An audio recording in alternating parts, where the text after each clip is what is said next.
Hello guys, welcome back to our channel. Already మన కంట్రీలోకి ఏ countries వాళ్ళు trade కోసం ఎలా ఎంటర్ అయ్యారు, ఏమేం జరిగింది అనేది చూసాం కదండి. ఇప్పుడు ఫ్రెంచ్ వాళ్ళు ఎలా ఎంటర్ అయ్యారు అనేది మనం చూద్దాం. అయితే ఫ్రెంచ్ వాళ్ళు almost 16th century beginning time నుంచే ఈస్ట్ వైపు వ్యాపార నిమిత్తం రావాలి అని చెప్పి అనుకున్నారు. బట్ అది మాత్రం చాలా డిలే అయిపోయి ఇండియన్ కోస్ట్లోకి వాళ్ళు చాలా లేట్గా వచ్చారు అని చెప్పొచ్చు. ఈవెన్ ఇండియాలోకి ఎంటర్ అయిన లాస్ట్ యూరోపియన్స్ కూడా ఫ్రెంచ్ వాళ్ళే ఈ ట్రేడ్ విషయంగా. అయితే ఈ లూయిస్ 14 కింగ్గా ఉన్నప్పుడు ఆయన ఫేమస్ మినిస్టర్ అయిన కోల్బర్ట్ ఈ ఫౌండేషన్ అనేది వేశారు, ఇలా రావడం అనేది. అలా క్యాంపెయినీ డెస్ ఇండస్ ఓరియంటల్స్ అంటే ఫ్రెంచ్ ఈస్ట్ ఇండియా కంపెనీ అనేది 1664లో పెట్టడం జరిగింది. దానిపైన ఈ కింగ్ లూయిస్ 14కి కూడా చాలా డీప్ ఇంట్రెస్ట్ అనేది ఉండేది. అయితే ఆ కంపెనీకి 50 year మోనోపొలీ, ఫ్రెంచ్ ట్రేడ్ మీద 50 years మోనోపొలీ అనేది ఇండియన్ పసిఫిక్ ఓషన్స్లో ఇచ్చేయడం జరిగింది. అయితే ఫ్రెంచ్ కింగ్ వాళ్ళకి ఆ కంపెనీకి కన్సెషన్ కూడా ఈ ఐలాండ్ ఆఫ్ మెదగాస్కర్ పెర్పెచ్యూటీ పైన కన్సెషన్ కూడా ఇవ్వడం జరిగింది. As well as any territories it could conquer. A territories అది కాంక్వర్ చేయాలన్నా కూడా కంపెనీ చాలా స్పెండ్ చేసిందని చెప్పొచ్చు. అయితే మదగాస్కర్లోని కొన్ని కాలనీస్ వాళ్ళ కిందకి తీసుకొచ్చుకోవాలి అని చెప్పి కంపెనీ వాళ్ళు చాలా స్పెండ్ చేశారు. బట్ అదంతా కూడా సక్సెస్ అవ్వలేదు. అయితే మళ్ళీ 1667లో ఫ్రాంకోయిస్ క్యారన్ హెడ్ చేసి ఎక్స్పెడిషన్ ఇండియాకి వచ్చారనమాట. వచ్చి సూరత్లో ఫ్యాక్టరీ అనేది పెట్టడం జరిగింది. తర్వాత ఒక పెర్షియన్ అయిన మెర్సారానో ఆ ప్రొనౌన్సియేషన్ కొంచెం అడ్జస్ట్ అవ్వండి, I can't do anything.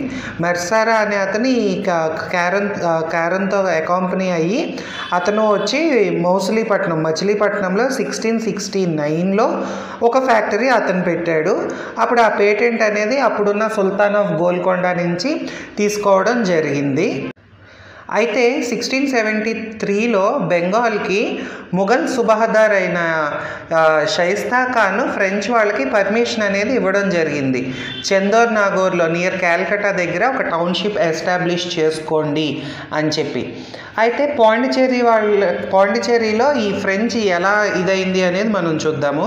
1673లో share Khan Lodi, అప్పుడు గవర్నర్ ఆఫ్ వలికొండాపురం అన్నమాట, బిజాపూర్ సుల్తాన్ ఆధ్వర్యంలో. ఆ గవర్నరు ఫ్రాంకోయిస్ మార్టిన్కి ఒక గ్రాంట్ చేశారనమాట. ఆ François Martin director of Machilipatnam factory, ఈయనకి ఒక సైట్ అనేది గ్రాంట్ చేశారు. అలాగా పాండిచేరి అనేది 1674లో స్టార్ట్ అయిందనమాట. అంటే it was founded then Pondicherry అనేది. అదే సంవత్సరంలో ఫ్రాంకోయిస్ మార్టిన్ని క్యారన్ రిప్లేస్ చేశారు యాజ్ ద ఫ్రెంచ్ గవర్నర్. అయితే ఫ్రెంచ్ కంపెనీ వాటి ఫ్యాక్టరీస్ ఇంకా చాలా పార్ట్స్లో కూడా ఎస్టాబ్లిష్ చేశారు, especially in coastal regions, Mahe, Karaikal, Balasore, Kasim Bazar, ఇలా కొన్ని ప్లేసెస్లో ఈ ఫ్రెంచ్ ఈస్ట్ ఇండియా కంపెనీ వాళ్ళు ఎస్టాబ్లిష్ చేశారు.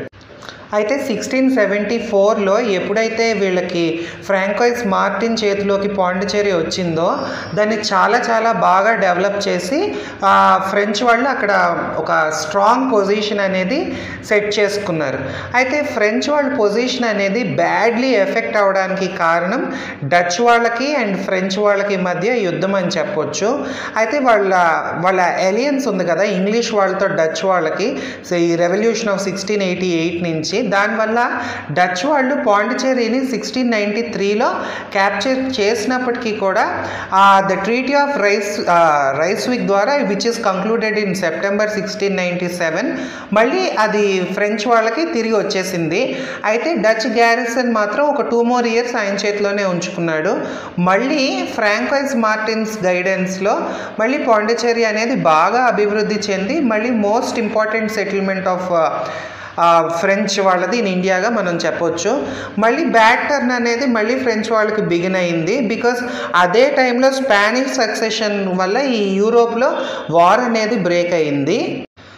సో కాన్సిక్వెంట్గా ఆ వార్కి కారణంగా చాలా ఇంపార్టెంట్ ఫ్యాక్టరీస్ అయిన సూరత్లో, మౌసలీపట్నంలో, బ్యాంటంలో ఎర్లీ 18th సెంచరీలోనే అవన్నీ ఖాళీ చేసి వెళ్ళిపోవాల్సి వచ్చింది. సో ఫ్రెంచ్ వాళ్ళు వెనక్కి తగ్గారు అని చెప్పొచ్చు. ఇంకొక సెట్ బ్యాక్ ఏంటంటే ఈ ఫ్రాంకోయిస్ మార్టిన్ December 31, 1706లో ఆయన చనిపోవడం కూడా జరిగింది. నెక్స్ట్ మళ్ళీ ఫ్రెంచ్ కంపెనీ వాళ్ళు మళ్ళీ రీఆర్గనైజ్ చేశారండి. 1720లో ఫ్రెంచ్ కంపెనీ మళ్ళీ రీఆర్గనైజ్ చేసి perpetual company of the Indies అని పెట్టి స్ట్రెంగ్త్ అనేది మళ్ళీ రివైవ్ చేసుకున్నారు. చేసి ఆ తర్వాత 2 యాక్టివ్ పీపుల్, లెనాయిర్, డుమస్, వీళ్ళిద్దరూ యాక్టివ్ గవర్నర్స్ అండి బిట్వీన్ 1720 నుంచి 1742 వరకు.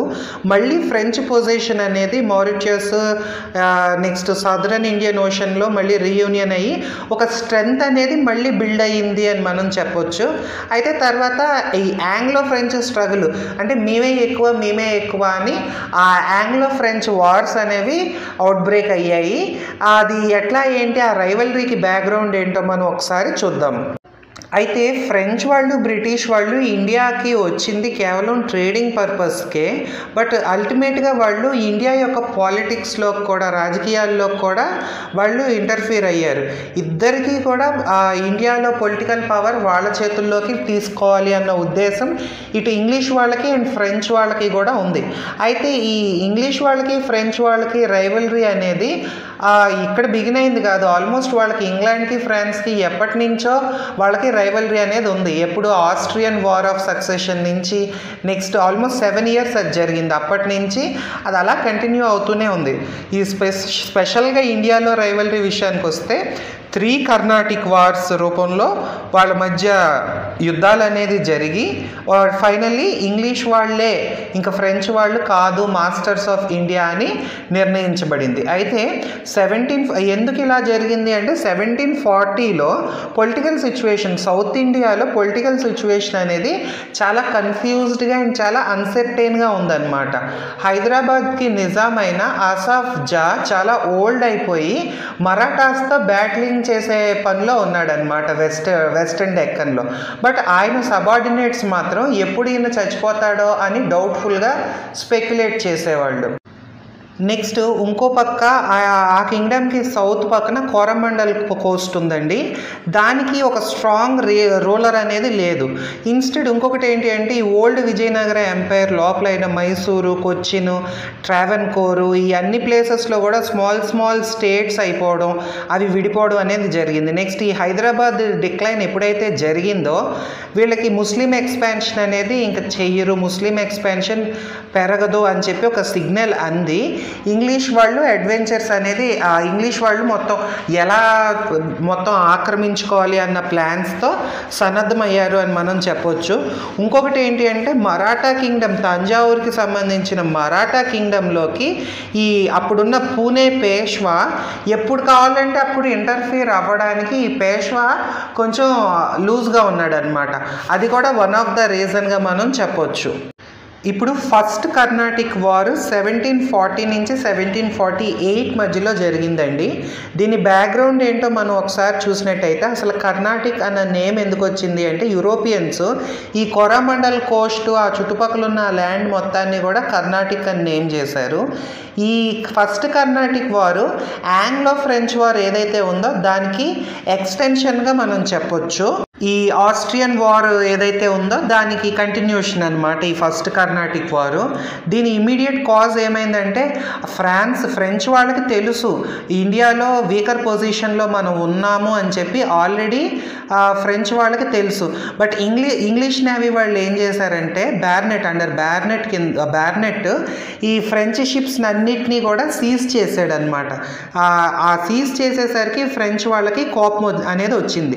సో ఫ్రెంచ్ వాళ్ళు మద్రాస్ని సీజ్ చేసేసారు. 1746లో ఫ్రెంచ్ వాళ్ళు ఆక్రమించేశారు కొంత మొరీషియస్ ఈయన ఐజిల్ ఆఫ్ ఫ్రాన్స్ అతని అండర్ అడ్మైరల్ లా బోర్డోనియస్ ఆ ఫ్రెంచ్ గవర్నర్ ఆఫ్ మొరీషియస్ ఈ గవర్నర్ హెల్ప్తో మద్రాస్ అనేది ఆక్రమించేశారు. సో అలా ఫస్ట్ కర్ణాటిక్ వార్ అనేది బిగిన్ అయిందనమాట. దాని రిజల్ట్ ఏంటి అనేది మనం చూసినట్టయితే ఇది 1748లో ఎండ్ ఎండ్ అయిపోయింది విత్ ద ట్రీటీ ఆఫ్ ఎయిక్స్-లా చాపెలే. ఇది సైనింగ్ బిట్వీన్ ఈ ఆస్ట్రియన్ వార్లో వాట్ ఎవర్ దీని కంక్లూజనే ఈ ట్రీటీ అనమాట. దీని టర్మ్స్ ప్రకారం ఏంటి అంటే బ్రిటిష్ వాళ్ళకి మద్రాస్ ఇచ్చేయడం, బ్యాక్ ఇంగ్లీష్ వాళ్ళకి మద్రాస్ ఇచ్చేయడం, అండ్ ఫ్రెంచ్ వాళ్ళకి నార్త్ అమెరికాలో వాళ్ళ టెరిటరీస్ ఏవైతే ఉన్నాయో అవి ఇంగ్లీష్ వాళ్ళు వెనక్కి ఇచ్చేస్తాము అని చెప్పి ఒక ట్రీటీకి అనేది వచ్చారు. సో అలా ఆ ఫస్ట్ కర్ణాటిక్ వార్ అనేది ఎండ్ అయిందని చెప్పొచ్చు.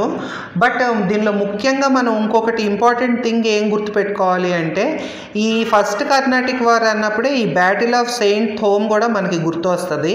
ఇది ఫ్రెంచ్ ఫోర్సెస్కి అన్వరుద్దీన్, ఆయన కర్ణాటిక్కి నవాబ్ అండి, ఈ రెండింటికి మధ్య యుద్ధం జరిగింది.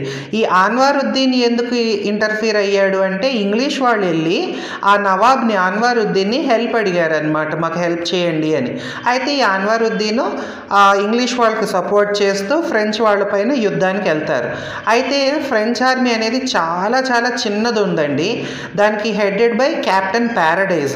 అయితే అంత చిన్న ఆర్మీ ఉన్నా కూడా ఇంత పెద్ద స్ట్రాంగ్ ఇండియన్ ఆర్మీని ఓడించేశారు. ఇండియన్ ఆర్మీని మెహఫూజ్ ఖాన్ ఆధ్వర్యంలో ఉందన్నమాట. సెయింట్ థోమ్ దగ్గర banks of the river Adyar దగ్గర ఈ వార్ అనేది జరిగింది. అంటే చిన్న ఆర్మీ ఉన్నా కూడా ఒక డిసిప్లైన్డ్ మేనర్లో వెళ్తే ఇంత పెద్ద ఇండియన్ ఆర్మీని ఓడించవచ్చు అని చెప్పి ఈ వాట్ ఎవర్ ఈ యూరోపియన్ కంట్రీస్కి ఒక ఐ ఓపెనర్ అనేది అయ్యిందని చెప్పొచ్చు. ఫర్దర్ ఇంకొకటి ఏమైందంటే ఈ నేవల్ ఫోర్స్ అనేది చాలా చాలా ఇంపార్టెంట్ అని చెప్పి ఆ డెక్కన్లో అర్థమైందనమాట. సో ఇక్కడతో మీకు ఫ్రెంచ్ వాళ్ళు ఎలా ఎంటర్ అయ్యారు, ఫస్ట్ కర్ణాటిక్ వార్ అనేది అర్థమైంది కదా. సెకండ్ కర్ణాటిక్ వారు, థర్డ్ కర్ణాటిక్ వారు, నెక్స్ట్ ఫ్రెంచ్ వాళ్ళు ఎలా వెళ్ళిపోయారు, ఇవన్నీ కూడా నెక్స్ట్ వీడియోలో మనం చూద్దాము. మీకు నచ్చినట్టయితే తప్పకుండా లైక్ చేయండి. మీ కామెంట్స్, మీ లైక్స్ ఉంటేనే ఎంకరేజ్మెంట్ అనేది ఉంటుంది. సో తప్పకుండా లైక్ చేసి కామెంట్ చేస్తారని చెప్పి ఆశిస్తున్నాను. మీకు ఏదైనా డౌట్ ఉన్నట్టయితే కామెంట్ చేయండి. చిన్నదా పెద్దదా అనేది ఆలోచించొద్దు. డౌట్స్ ఎలా వచ్చినా కూడా క్లారిఫై చేసుకుంటే మంచిది. సో మీకు మీ ఫ్రెండ్స్తో కూడా షేర్ చేయండి, సబ్స్క్రైబ్ చేయండి మన channel. Thank you for watching and happy learning.